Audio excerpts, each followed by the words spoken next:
नमस्कार सर्वांना, स्वागत आहे तुमचे आजच्या या मिनी ब्लॉगमध्ये। तर जसजशी गरमी वाढते तशामध्ये बघा फ्रीजमध्ये ना एक जो पदार्थ आहे तर तो माझ्या इथे नेहमी ठेवलेला असतो, तो म्हणजे आंब्याचं पन्हं। तर तेच मला आज इथे ना बनवून घ्यायचं होतं। तर त्यासाठी मस्त छान असे हिरवेगारचे आंबे असतात तर ते मी उकळायला ठेवले आणि त्यानंतर सुरुवात केलेली आहे स्वयंपाकाला।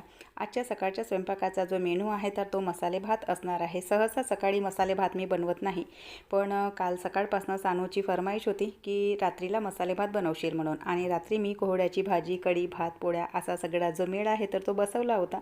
तर तो जेवण बघूनच तिचं डोकं खराब झालं की तुला मी दिवसभराची म्हणत आहे मसाले भात बनव आणि तू हे सगळं बनवलं म्हणून। तर म्हटलं चला सकाळच्या वेळेला ना हिला मसाले भात बनवून देते।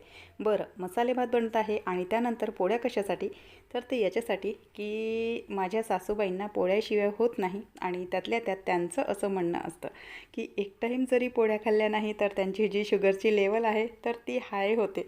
म्हणजे किती म्हणायचं ना, डायरेक्ट शुगर जेव्हा हे लोक खातील तर त्यांचं ना शुगर हाय होत नाही, पण एक टाईम जरी सुनेनी पोळ्या बनवल्या नाहीत की म्हाताऱ्या माणसाचा जो शुगर आहे तर तो हाय होतो।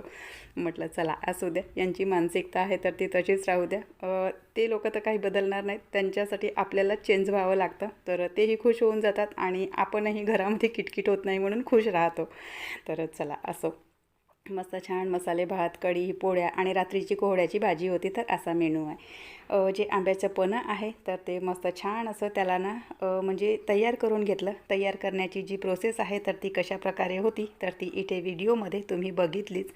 तर बघा आंबे ना म्हणजे एक तर ना इतके आंबट असतात की 1 किलो आंब्यासाठी अर्धा किलो साखर तरी आपली ठरलेली असते। तर छान मस्त आंबट गोड असं पन्हं बनवून घेतलं आणि त्यानंतर मसाले भातासोबत ना अशा प्रकारे ना थोडेसे तळलेले जे पापड असतात तर ते मला खूप आवडतात। म्हणजे उन्हाळा लागला की त्या दिवसांमध्येच जे तळलेले पापड आहेत तर ते खाण्याची इच्छा होते, छान वाटतात ते।